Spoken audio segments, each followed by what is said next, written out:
There is a cat that has been watching you. Not in the way a predator watches prey, not with hunger. With something researchers are now beginning to call evaluation. You think you've been feeding it, and you have. But every time you set down that bowl, you've been taking a test.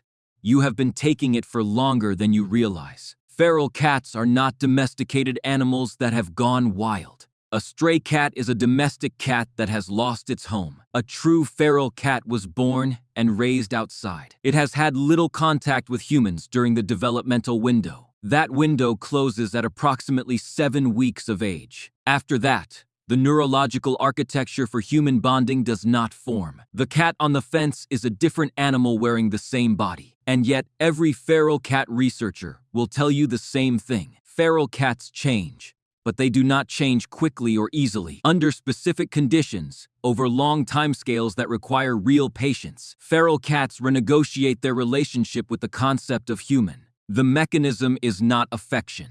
Not at first. It is pattern recognition operating at a level of precision. It should make you uncomfortable about how closely you have been studied. A feral cat observing a food source does not simply appear. It watches the approach, the departure, and your body language. It tracks whether you move differently on days you carry food. Cats can distinguish between their regular caretaker and a stranger. They do this from distances exceeding 30 meters, based on gait, not scent, not sound, but just the way you walk. It has memorized the way you walk. It knows your schedule better than most of your coworkers do. It knows which days you're running late, and when your routine changes. A break in pattern is a threat signal, requiring updated assessment. You are not feeding a cat.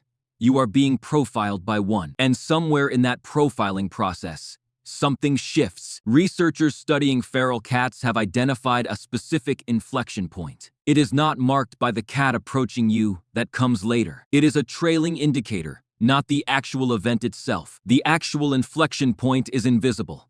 It is a quiet shift. The cat stops treating your presence as a variable to be managed. It starts treating you as a constant to be incorporated. Before that moment, you are a threat that brings food. After it, you are simply part of the environment, part of the cat's model of how its territory works. This sounds like a small thing, but it is not. It is the closest a feral cat comes to a domestic choice, a decision made slowly, from the outside by a wary animal. The cat has finally chosen to include you. Colony caretakers describe a progression that follows a consistent shape. First, the cat is invisible.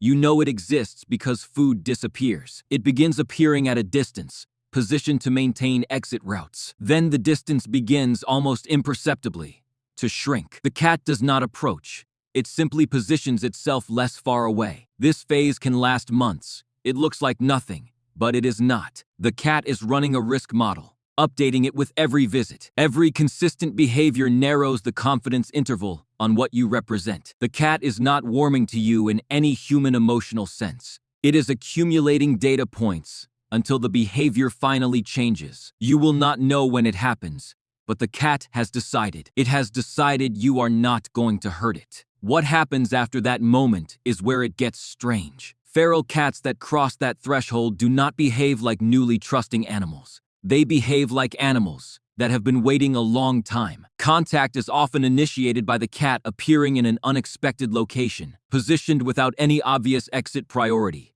looking at you differently. Researchers note that behavioral description is not the same as emotion, but what it looks like, quite simply, is relief. The cat is not becoming domesticated.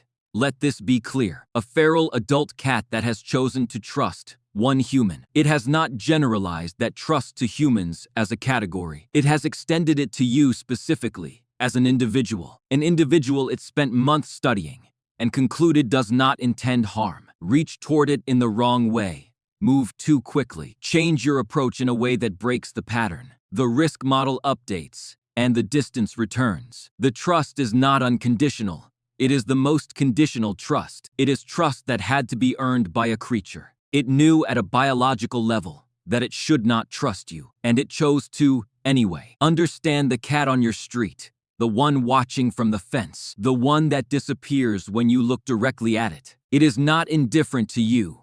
Indifference looks different. An indifferent animal does not position itself to observe you. It does not track your schedule. It does not notice when you're late. It is running its model, watching your gait, and deciding. How long that takes depends on your consistency rather than warmth. Cats that crossed the threshold are not the ones offering affection. They are the ones who showed up quietly, at the same time, in the same way, for long enough that the data became conclusive. The question is not whether the cat will ever trust you. The question is whether you will be consistent enough to earn it. Tell me in the comments, is there a feral cat watching you? How long has it been watching? I want to know where you are in the model. I read everything. I will see you in the next one.